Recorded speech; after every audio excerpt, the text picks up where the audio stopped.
सतगुरु मैं तेरी पतंग, बाबा मैं तेरी पतंग, सतगुरु मैं तेरी पतंग, हवा विच उड़दी जावांगी, साइया डोर हथों,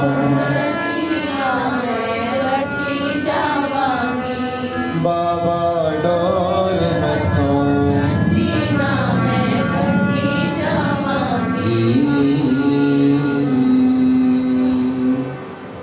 प्यार से बोलो जी वाहेगुरु।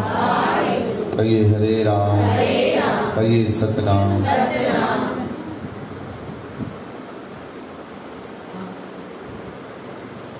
गुरु की प्यारी साध संगत, कल हम सब ने सत्संग में बैठकर ये सीखा था कि जिस प्रकार हमारे घर में पानी की टांकी का ढक्कन खुला हुआ हो, तो हम अपने बच्चे का पूरा पूरा ध्यान रखते हैं कि कहीं वो बच्चा उस टांकी में गिर के डूब न जाए। इस सबक को अच्छी तरह से याद रखना है। क्यों याद रखना है? क्योंकि हमें शांत होना है। क्या होना है? जब कोई शांत हो जाता है तो उसकी मूर्ति पर माला चढ़ाई जाती है कि नहीं? जो शरीर त्याग कर शांत होता है तो मरने के बाद उसकी मूर्ति पर माला चढ़ाई जाती है, और जो जियरे ही शांत हो जाता है उसे जियरे ही सारी दुनिया माला चढ़ाती है।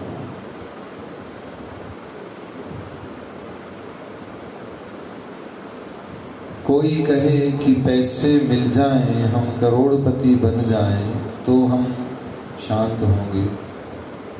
अगर करोड़ें मिलने से कोई शांत होता तो सुशांत सिंह राजपूत, जिसकी 250 करोड़ की संपत्ति थी, वो सुसाइड कभी भी नहीं करता, क्योंकि करोड़ें मिलने से शांति आती नहीं है। ऐसे लाखों लोग हैं जो शांति के लिए भटक रहे हैं। किसी को लग रहा हो कि मेरे पति देवता का, भाई का, पुत्र का काम धंधा अच्छा बस एक बार सेट हो जाए तो मेरे मन को शांति हो, तो ऐसा कभी नहीं होगा। पति का, भाई का, पुत्र का काम धंधा सेट हो जाएगा ना, फिर भी हम शांत नहीं होंगे। फिर दूसरे पदार्थों की तरफ हमारा मन दौड़ेगा। औलाद हो जाए, औलाद अच्छे सेटल हो जाए, उसकी शादी हो जाए, उसको बच्चे हो जाए, तो हमारा मन शांत हो जाएगा। तो ये हमारी बहुत बड़ी भूल है। हम ताले में गलत चाबी लगा रहे हैं। कहिए वाहेगुरु। अगर इन पदार्थों से मन शांत होता तो जिनके पास ये सारे सुख संसार के हैं, आप उनकी पास जाकर अनुभव ले सकते हैं, वो आपको आपसे भी ज्यादा दुखी प्राप्त होंगे। कहिए श्री राम। ऐसे ही हमारे बाबा जी ने नहीं बोला है ना, नानक दुखिया, तो कहा शांति को कहाँ खोजें?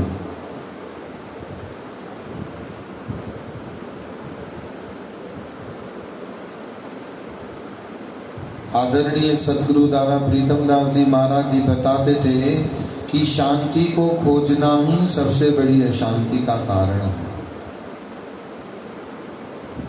इस बात को दोहराओ अपने मुख से।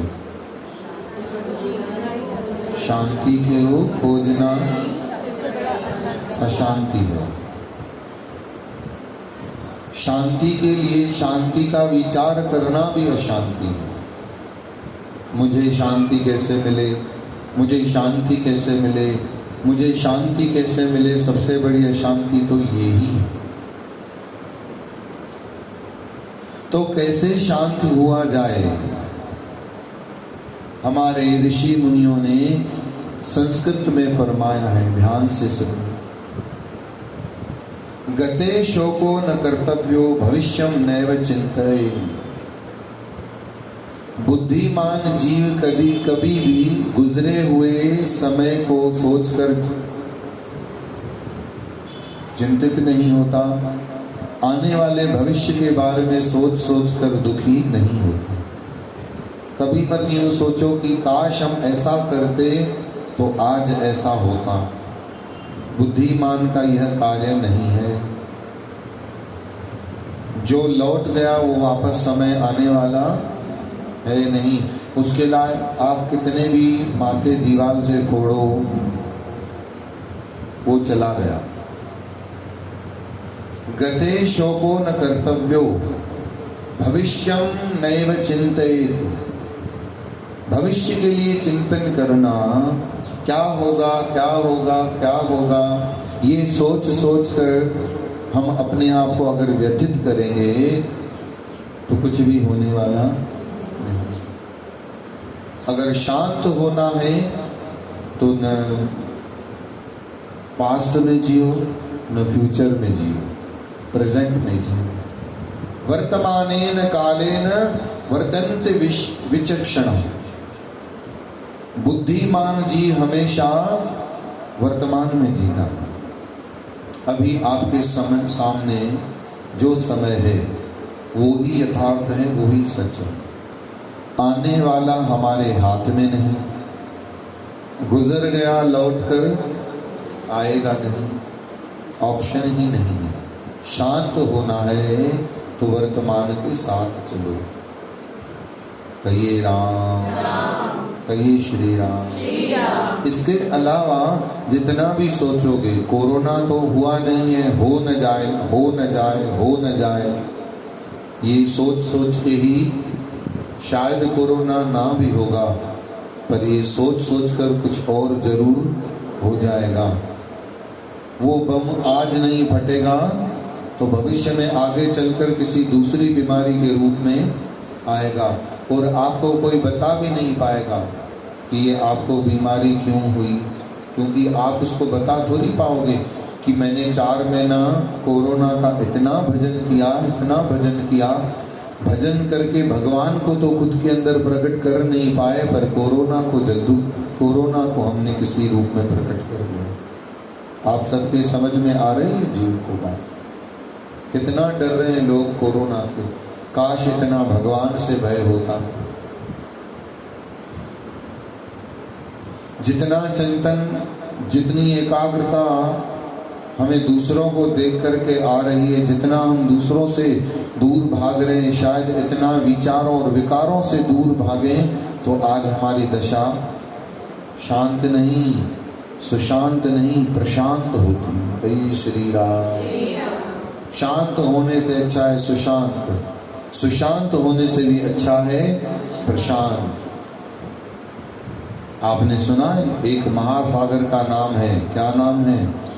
प्रशांत महासागर। क्या नाम है? प्रशांत। बहुत बड़ा विशाल प्रशांत महासागर। हमारे भीतर शांति नहीं, प्रशांति होनी चाहिए, अथाह शांत होनी चाहिए। एक बार की बात है, गौतम बुद्ध जी का दर्शन करने के लिए एक बहुत बड़े राजा सम्राट की दिल है। वो सम्राट अपने साथ हजारों सैनिकों के साथ बुद्ध जी का दर्शन करने वन को पहुंचे। जैसे ही बुद्ध जी का दूर से दर्शन हुआ तो बुद्ध जी के साथ 10,000 अनुयायी साथ में थे। कितने? राजा सम्राट ने आदेश दिया सेना को, ठहरो, यहाँ कुछ बहुत बड़ी गड़बड़ होने वाली है, आक्रमण होने वाला है, हमारे ऊपर कोई आक्रमण होगा। क्योंकि तूफान के आने से पहले की शांति महसूस हो रही है। तब वजीर ने कहा, राजन आप ऐसा क्यों कह रहे हैं? सम्राट ने कहा, देखो 10,000 लोग खड़े हैं पर सब चुप हैं, सब शांत हैं, सब मौन हैं। न किसी का हाथ हिल रहा है, न किसी की गर्दन, न किसी की आंखें मटक रही हैं, न किसी के वस्त्र। इतने प्रशांत चित्त यहाँ पर बैठे हैं। ऐसा सिर्फ तब होता है जब किसी के ऊपर आक्रमण किया जाए। तब वजीर मुस्कुराते हुए कहा, सम्राट आप किसी दूसरे राज्य में नहीं, आप बुद्ध के राज्य में आए हैं, और जहाँ पर बुद्ध बैठा होता है वहाँ पर उनके अनुयायी भी ऐसे शांत होते हैं। सम्राट की आंखों में आंसू थे कि मैं 10,000 सेना अपने साथ लेकर आया हूँ, और इतनी शांति 10,000 लोगों में नहीं, इतनी शांति मेरी 1000 सेना में नहीं, जितनी शांति 10,000 सेना के समक्ष है। कहिए जय श्री। इसका क्या कारण था?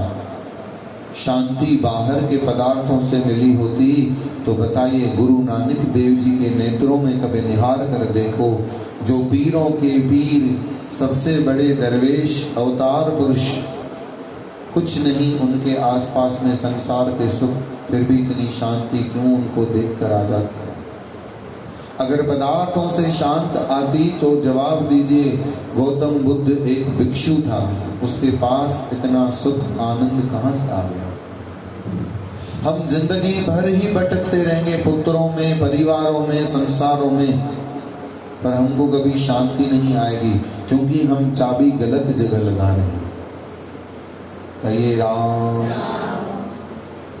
बाहर खुशियों को ढूंढ रहे हैं। कहाँ पर ढूंढ रहे हैं? बाहर। और खुशी के पदार्थ बाहर हैं, पर खुशी बाहर नहीं है। एक बार दोहरा लो पक्का करने के लिए, खुशी के पदार्थ बाहर हैं, पर खुशी बाहर। खुशी कहाँ है? हम सबके अंदर है, और उसे कोई ढूंढने की जरूरत भी नहीं है। उसके साथ बस जुड़ने की जरूरत है, भीतर के आनंद के साथ जुड़ने की जरूरत है। संसार में अगर खुशियों को ढूंढोगे, अगर संसार के पदार्थों के साथ खुशियों से जुड़ोगे, तो होगा क्या? संसार रहेगा तो अब आनंदित रहोगे, और अगर संसार छूटेगा तो फिर दुखी हो जाओगे। क्योंकि मन की खुशी किसके साथ जोड़ी थी? किसके साथ जोड़ी थी? संसार के साथ जोड़ी थी। और संसार के साथ जोड़ी थी तो संसार रहा तब तक थी, और संसार छूटा तो खुशी भी छूट गई। इसलिए संसार के साथ रहो, पर खुशी का दामन संसार के साथ मत पकड़ो। आप सब समझ गए बात को? संसार के साथ रहना है, घर गृहस्थी में रहना है, काम करें, दुकान खोलें, व्यापार चलाएं, परिवार के साथ रहें, उठनी बैठनी भी करें, पर अपनी खुशियों की तार संसार के साथ जोड़ने की कोई आवश्यकता नहीं है। अगर जोड़ोगे तो याद रखो, संसार रहेगा तो खुश रहोगे, संसार नहीं रहेगा तो दुखी हो जाओगे। तो अपनी खुशी को मोहताज मत बनाओ किसी का, अपने आप को ऐसा बनाओ आजाद पक्षी कि जब हमारी मर्जी हो हम आनंद की लहरों में डुबकी लगाएं। कहिए हरे राम। हमें किसी का मोहताज होने की आवश्यकता नहीं है। कृष्ण भगवान गीता में कह रहे हैं, ममे वांशो जीव लोके जीव भूत सनातन। आप सब मेरे ही अंश हो। सनातन मने शुरू से आप मेरे ही अंश हो। कहाँ इस संसार में आप भटक गए हो? कहिए न हरे राम, कहिए सत्यनाम। इसीलिए याद रखिए, भीतर प्रसन्नता होगी तो वो प्रसन्नता, वो खुशी आपका माथा, आपका चेहरा खुद ही चूमेगी। अगर भीतर प्रसन्न नहीं होगे, अभी भी आपका मन खड्डे में बैठा है। कहाँ बैठा है? उसको निकालो बाहर, बाह पकड़ करके उसको निकालो। और अगर आप नहीं निकालोगे तो दूसरा कोई निकालने आने वाला नहीं है। कहिए वाहेगुरु, कहिए हरे राम। इसीलिए वर्तमान में जियो, भविष्य की चिंता छोड़ो कि कल क्या होगा। अच्छा, अगर चिंता करते हो कि कल क्या होगा तो ये भी तो सोचो कि अगर हम ही न रहें तो फिर भी तो चलेगा ना संसार। कहिए श्री राम। आप और हम नहीं थे तभी भी सृष्टि चल रही थी। आप और हम हैं तो हमें भ्रम हो गया है कि हमारे कारण सब हो रहा है। हम नहीं रहेंगे तो भी कुछ रुकने वाला नहीं है। क्या अगर मुर्गा बांग नहीं देगा तो सूरज नहीं निकलेगा? ऐसा है। अगर किसी डाली को अहंकार आ जाए कि मैं पेड़ के साथ जुड़ी हूं और मुझ में इतने सारे फल लग रहे हैं मीठे, और वो डाली पेड़ का त्याग कर दे, तो पेड़ की उस जगह पर दूसरी डाली निकल आएगी, और जिस डाली ने त्याग कर दिया वो सूख कर कंडा हो जाएगी। पेड़ को कोई फर्क पड़ने वाला नहीं है। इस सृष्टि की आप और हम एक डाली हैं। सिर्फ हमें यह अभिमान हो गया है कि हम हैं तो हमारे होने से सब हो रहा है। आप त्याग करके देखो, छोड़ करके देखो संसार को, उस जगह पर खुद ही कोई न कोई आकर बैठ जाएगा। तकलीफ क्या है कि हम खुद घर को छोड़ने के लिए तैयार नहीं है। घर वालों को हम अपनी आदत डाल रहे हैं। एक बार बोल के बताओ, क्या कहा? घर वालों को हम अपनी आदत डाल रहे हैं। मैं देखता हूँ कई लोगों को घर में भोजन होता है तभी भी फकीर को नहीं देते हैं, और पूछा जाता है शनि महाराज आया है देते क्यों नहीं हो?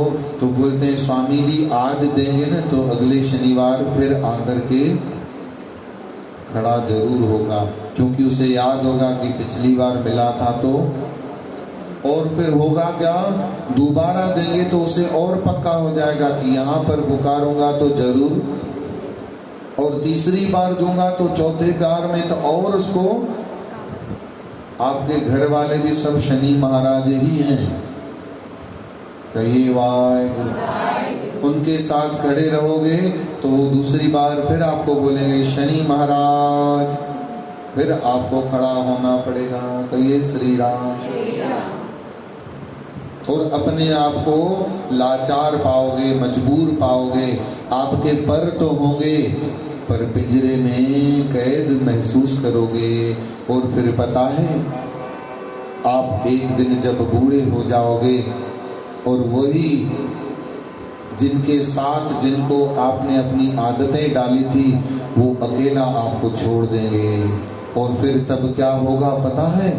पंख तो होंगे आपके पास, पर उन पंखों का इस्तेमाल नहीं करने के कारण आपकी आदत छूट चुकी थी। फिर पिंजरे के बाहर रहने के बावजूद भी उड़ नहीं पाओगे। क्यों? बताओ क्यों? क्योंकि अब परों को उड़ने की आदत नहीं थी। फिर कोई संत आएगा और आपको कहेगा पिंजरे के पंछी रे,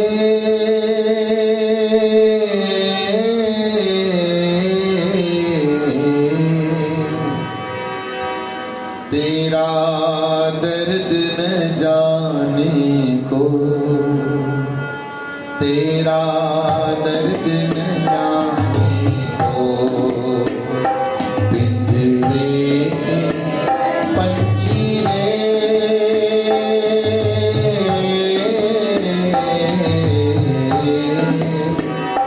तेरा दर्द न जाने को, तेरा दर्द न जाने को।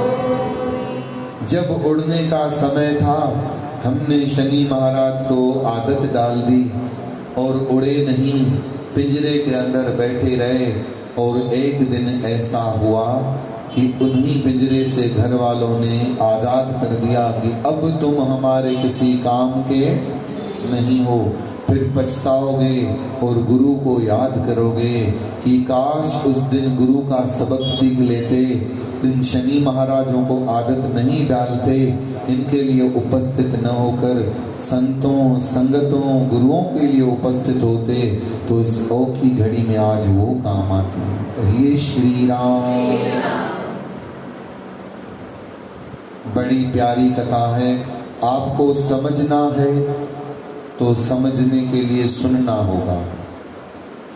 अगर ठीक होना है तो दवाई को लेना होगा। एक बाग में दो पक्षी एक वृक्ष को छोड़ते ही नहीं थे, और उन पक्षियों की आदत थी पूरे बाग को वो खराब भी करते थे। तो शाहूकार ने कहा, ये बाग उजाड़ने वाले पक्षी, इनको भगाओ। बड़ी मेहनत की गई, एक पक्षी उड़ गया। देखो, आने जाने वाले की तरफ आपकी जहां आंखें देखेंगी ना, कथा का एक पॉइंट भी अगर खिसक गया तो समझो आपने अपना नुकसान कर दिया। इसलिए इधर उधर आंखें देखना बंद करो। सेवादारियों को सेवा की ड्यूटी मिली हुई है।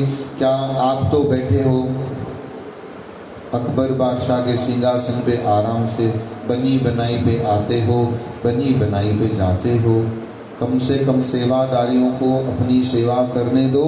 आप अपनी सेवा यही करो कि इधर उधर मत देखकर अपना ध्यान कथा में लगाओ। कहिए श्री राम। जोर से बोलना पड़ेगा। बोलो जी वाहिगुरू।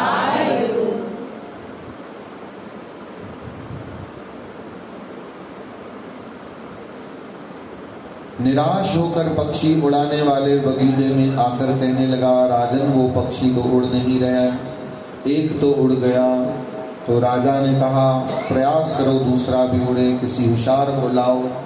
बड़े बड़े होशियार आए, हार गए। एक संत आया। संत ने कहा, इस पक्षी को मैं अगर उड़ाऊं तो क्या इनाम मिलेगा? राजा ने कहा, अगर ऐसी बात है, गारंटी वाला काम है, तो आप संत हो, हम आपको 500 सोने की अशर्फियां देंगे। कितनी? कितनी? कितनी? किसकी? संत ने कहा, मैं अभी गया अभी आया। 5 मिनट बाद साधु आया और कहा, मेरी अशर्फियां मुझे दो। सबके दांतों तले उंगलियां। सबने जाकर के जांच की तो देखा पक्षी था ही नहीं। कहिए श्री राम। राजा ने कहा, हम आपको पक्षी उड़ाने के लिए 500 सोने की अशर्फियां तो पक्का देंगे। कितनी? पर उससे डबल 1000 सोने की अशर्फियां देंगे। ये उड़ाया कैसे वो बताओ। कहिए श्री राम। तब संत ने कहा कि उस पक्षी का मोह था डाली के साथ। किसके साथ? डाली के साथ। दूसरे पक्षी का तो डाली में मोह नहीं था। वो सोचता था मेरी जान पर आ जाए, दूसरी डाली बैठने को मिल जाएगी, कौन पकड़ के बैठा रहे। वो उड़ गया। पर ये तोरा पक्षी जो था ना, वो ना समझ पक्षी था। क्या था? इसलिए वो डाल को छोड़ नहीं रहा था। उसकी ये कमजोरी में भली भांति जानता था। तो आपने क्या किया? संत ने कहा, कुछ नहीं, उस डाली को ही मैंने तोड़ दिया। उसका डाली के साथ भी मोह टूट गया। कहिए श्री राम। और वो पक्षी समझ गया, न रहेगा बांस, तोड़ ही दिया तो अब मैं दूसरी जगह तो जाना ही पड़ेगा। अब इस बात का अर्थ हमें क्या निकालना है? सिर्फ कथा सुन करके मनोरंजन लेकर के नहीं बैठ जाना कि वाह हमारे गुरुदेव ने कितनी सुंदर कथा का बखान किया। इसका अर्थ यह है, जिस काम को करने के लिए आप बैठ जाते हो, सुखमनी पे नहीं आते हो, सेवा पे नहीं आते हो, सत्संग पर नहीं आते हो, क्योंकि उस डाली से आपका मोह निकल, उस डाली को छोड़ नहीं पा रहे हो। और अगर उस डाली को नहीं छोड़ोगे तो याद रखना, भगवान रूपी संत, गुरु रूपी संत माली को वो डाली तोड़नी पड़ेगी। और फिर इतना कष्ट होगा, इतना दुख होगा, असहनीय। इससे अच्छा है बुद्धिजीवी होकर उस डाली से मोह अगर हम निकालेंगे तो वो पक्षी आसमान में उड़ा और संत को धन्यवाद कहता हुआ गया और कहा कि पहले मेरी दुनिया सिर्फ डाली थी, पर आपने डाली को तोड़ दिया तो अब मेरी दुनिया पूरी आसमान पूरा आकाश हो गई। आप और हम भी संसार की गृहस्थी की डाली को जब तक नहीं छोड़ेंगे तब तक ये आकाश हमें प्राप्त होने वाला नहीं है। कहिए श्री राम। और एक बात और सुनो, आपको निकालने वाला भी कोई नहीं है, आपको खुद उठना पड़ेगा, खुद संभलना पड़ेगा, खुद त्याग करना पड़ेगा। क्या कभी दलदल किसी को बाहर की तरफ धक्का देती है? कहाँ धक्का देती है? अंदर की तरफ। क्या आपको घर वाले कहेंगे कि जाओ जाओ तुम्हारा समय हो गया है, हमारे साथ बैठने की जरूरत नहीं, आपके बिना भी हम काम कर लेंगे? आप नहीं जाओगे तो बोलेंगे थैंक यू, आप नहीं गए। कहिए श्री राम। मुझे आपकी जरूरत थी। जरूरत किसी को भी किसी की है नहीं, क्योंकि सब स्वार्थी हैं। क्या है? कोई किसी का नहीं है, झूठे नाते हैं, नातों का क्या हंसने वादे प्यार वफा सब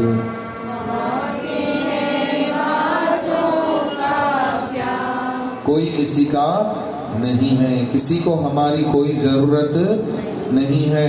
हम ही अज्ञानी हैं, बुद्धि जीव नहीं है जो उस डाली को छोड़ नहीं रहे हैं।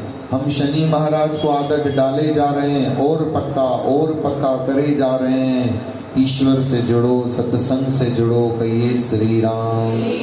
कई लोग दुहाई देते साईं मां सत्संग ते नथी अची सघां, घर वारा नथा अचण ॾियनि, पर मुंहिंजो मन इते ही तव। कहिए राम। जड़ हमारी आपके साथ ही जुड़ी हुई है। अभी मैं आपको बाहर चलो मेरे साथ, मेरे बगीचे में एक कड़ी पत्ते का मीठी नीम का पेड़ है, वो जड़ से जुड़ा हुआ है, पर मैंने उसे रोज पानी नहीं दिया था, सूख गया है। जुड़ा हुआ जड़ के साथ है, पर बाहर से पानी नहीं डाला तो सूख गया। अब इसका जवाब क्या दोगे? हम तो यही हैं, आपके साथ ही हैं। ये तो बहुत अच्छी आपने बात बताई। एक काम करो, अब 24 घंटे मेरे साथ बैठ जाओ मंदिर में और घर वालों को भी यही कहो, बेटा बहू पुत्री हम आप ही के साथ हैं। चलेगा? तो फिर वो गलत चाबी मंदिर में क्यों लगा देते हो? कहिए राम, कहिए वाहेगुरु, कहिए जय श्री कृष्ण। ये शब्द हमारे क्या इसी के लिए ही इस्तेमाल के लिए हैं? कहिए राम, कहिए सत्यनाम। कल आप सबने सुना, अगर दीपक को जलाना है तो दीपक की रक्षा भी करनी पड़ती है ना। सिर्फ तेल डालने से, सिर्फ बाती खसकाने से ही काम नहीं चलेगा, उसका प्रोटेक्शन भी। सिर्फ सत्संग सुनोगे आकर के, ये तेल डाल दिया, नाम जपोगे आकर के, बाती सरका ली, पर प्रोटेक्शन तो किया ही नहीं आपने। अपने मन को विचारों से बचाया ही नहीं आपने। रोज सत्संग क्या, जीवन भर सत्संग सुनते रहोगे तो भी कोई असर होने वाला नहीं है। इसीलिए अपने मन की गतियों को भी संभालिए, प्रोटेक्शन कीजिए। सत्संग सुन करके मुझे आप एक बात बताओ, आपको अगर कोई 2 करोड़ दे दे तो 2 करोड़ आप कहाँ रखोगे? कहाँ रखोगे? तिजोरी में। क्यों? क्योंकि लुटेरे बैठे हैं। ये जो संतों के वचन है ना, हमारे साईंजन के वचन है ना, ये करोड़ों 2 करोड़ के नहीं, ये कोहिनूर हीरे हैं। इनका प्रोटेक्शन करना पड़ेगा आपको, नहीं तो विचारों और विकारों रूपी लुटेरे इन वचनों को लूट लेंगे और यहाँ से आप घर जाओगे ना, जब आपको पता भी नहीं पड़ेगा, आप खोखले बैठे रहोगे, क्योंकि आपने वचनों की रक्षा नहीं की। आज के आज ही घर जाके खुश हो, प्रसन्न हो, आनंदित हो। कहिए श्री राम, कहिए वाहेगुरु, कहिए सत्यनाम। तभी कुछ बदलाव होगा, नहीं तो कुछ भी बदलाव होने वाला नहीं है। आइए सभी प्यारे भक्त गुरु के चरणों में 1 मिनट के लिए हरि नाम स्मरण कीजिए, उसके बाद पल्लव और आरती करें।